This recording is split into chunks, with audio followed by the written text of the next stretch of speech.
Hello again guys and welcome back to another video. So yesterday West Ham played Aston Villa in the second game they played.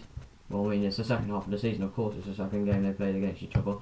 So yeah, West Ham played against Aston Villa. It was a much more entertaining game than last time, but then again last time it was quite entertaining because Aston Villa missed a penalty and they had a goal ruled off for offside.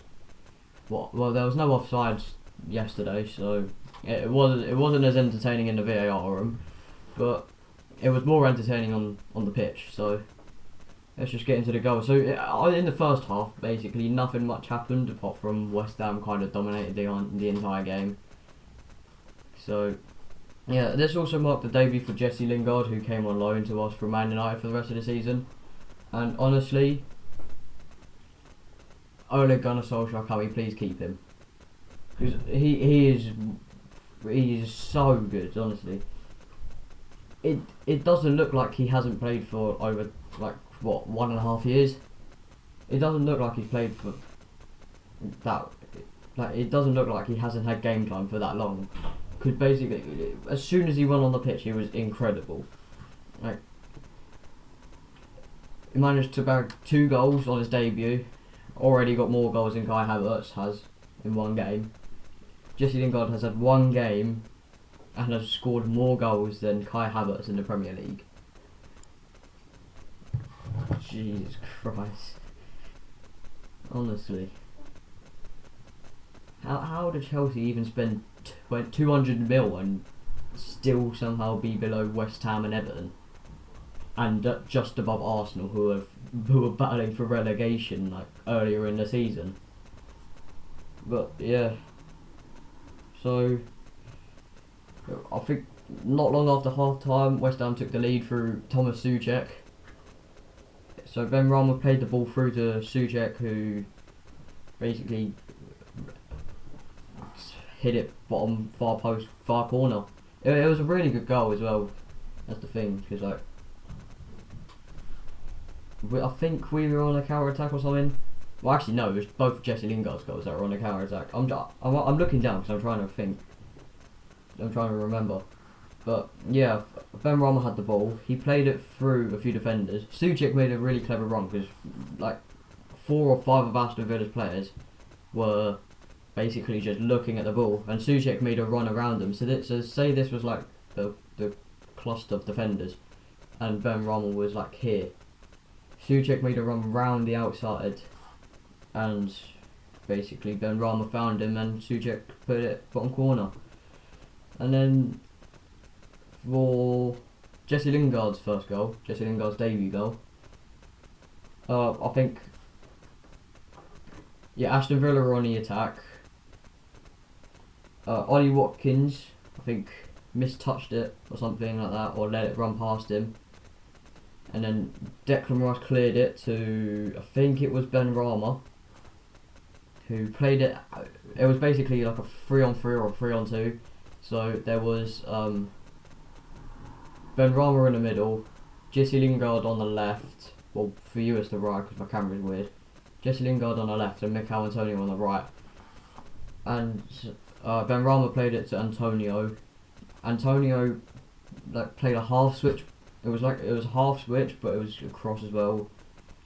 Into Jesse Lingard, who took a touch and basically put it in the net. The goalkeeper should have saved it, but it bounced off the underside of his arm and went in. But to be fair to the keeper, it was going in the bottom corner. But yeah, he should have saved it. And then Aston Villa managed to get one back through Ollie Watkins. Honestly, Ollie Watkins is actually such a good player. He's I don't know if people rate him or not, but if they don't, then he's criminally underrated. Because a bit like Souček, he always seems to somehow score in every game. Even if he doesn't, he still somehow feels like he scores in every game. But yeah, so the Aston Villa's goalie had it. I think he played it short. Yeah, I think he played it short. And then one of the Aston Villa players played it to Jack Grealish, I think. Well, I know Jack Grealish had the ball at some point.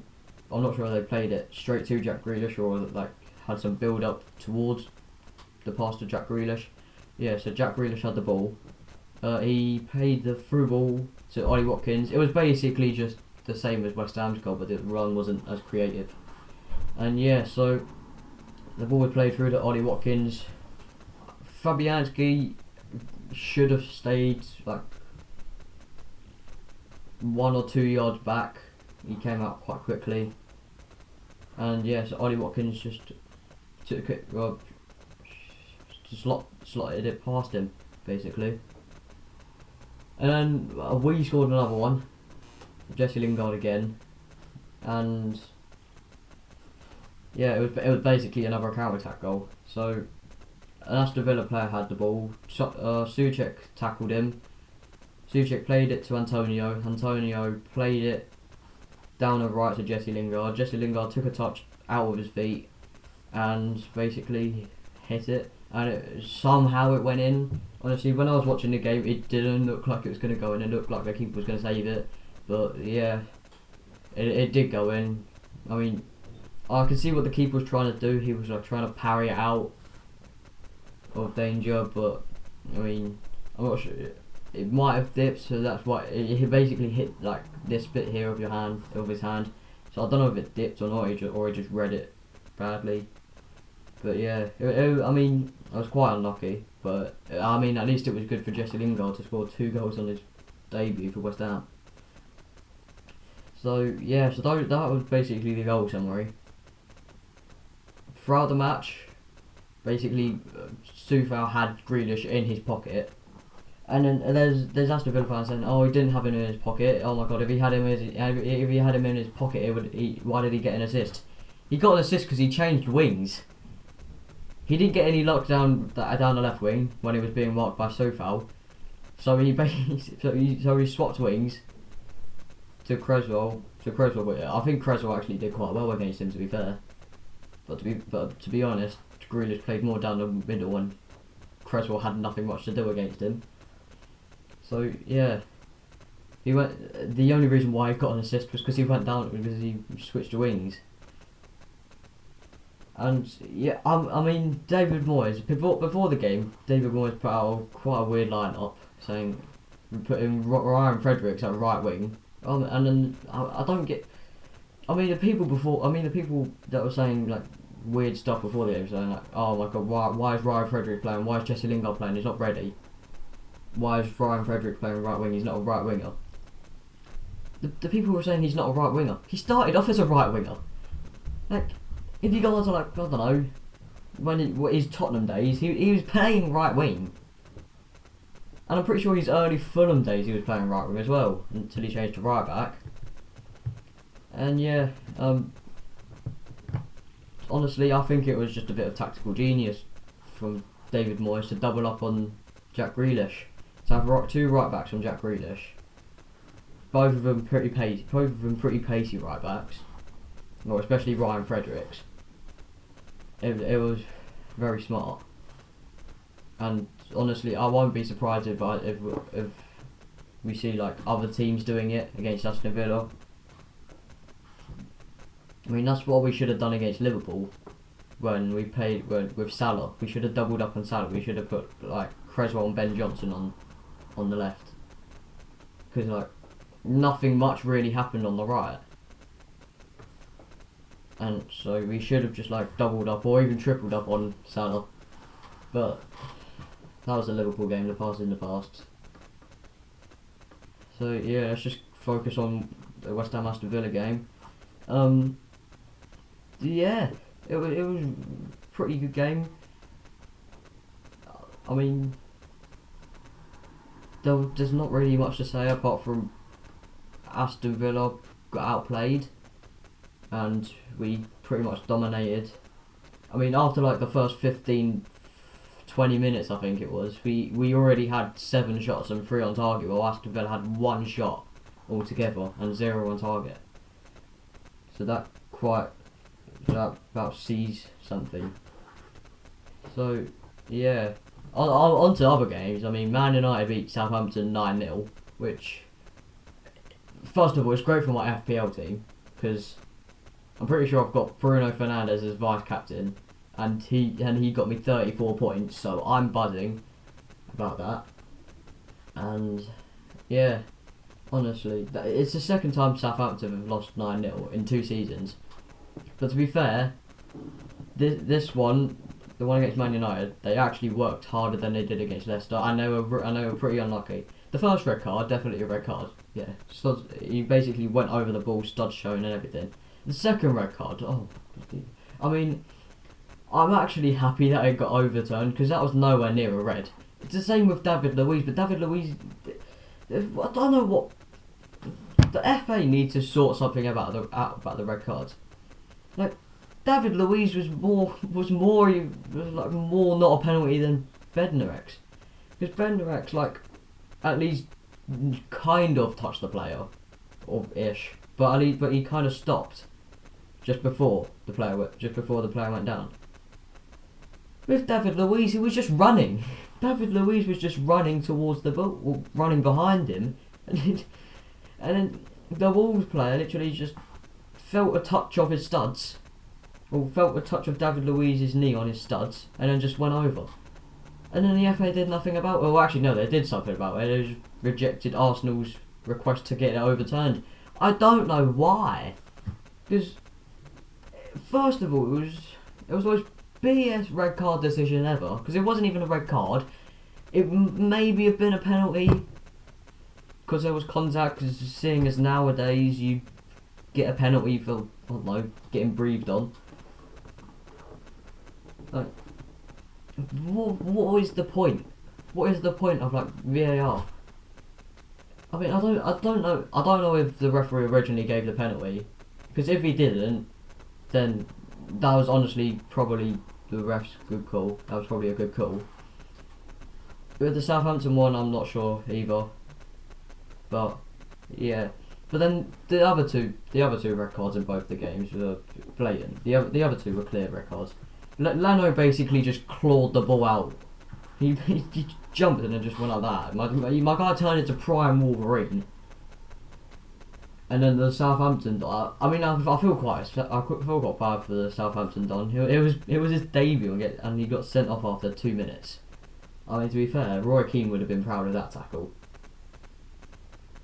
Like, honestly, he fell on just like scraped his shin. Or his ankle, either one. But yeah, we're still the only team without a penalty. Wolves and Man United get lucky penalties. Honestly, I don't know how, because in the first half, Souček got tripped. Wasn't even a penalty. I don't even think it went to VAR. If it did, then I don't know. VAR must have said he didn't fall on the floor, so it's not a penalty. Seeing as you just have to fall on the floor to get anything now. Like, to get a free kick, you just fall on the floor. I mean, you could probably just get a throw-in for falling on the floor, just a free throw-in. Not from like the opponent kicking the ball out or whatever, just from falling over. But yeah, honestly, I reckon VAR might be ruining the game. Cause like, there were so many like bad offside decisions. There was the one against Southampton last week, but I honestly, the one against Southampton last week, I don't get it at all. Like, I do not get it. Shadows' arm is out like this. They put the line here. They put the line on his wrist. How are you gonna score with your wrist? You can't even score with your arm. Well, I mean, with the new handball rules nowadays, you can score with like where your sleeve ends. But I don't think anyone's actually ever done that anyway. Or the ball hasn't even touched anyone's sleeve. But they full on put the VAR line on his arm. And second, the lines are on each other. The lines are on top of each other. It's the same with like Danny Ings' one. I'm pretty sure it's Danny Ings. I mean, it's a good job Eden Hazard's not playing in the Prem anymore. Otherwise, that would have been onside any day of the week. But yes, honestly, Danny Ings' one. I'm pretty sure it's Danny Ings. How is he offside?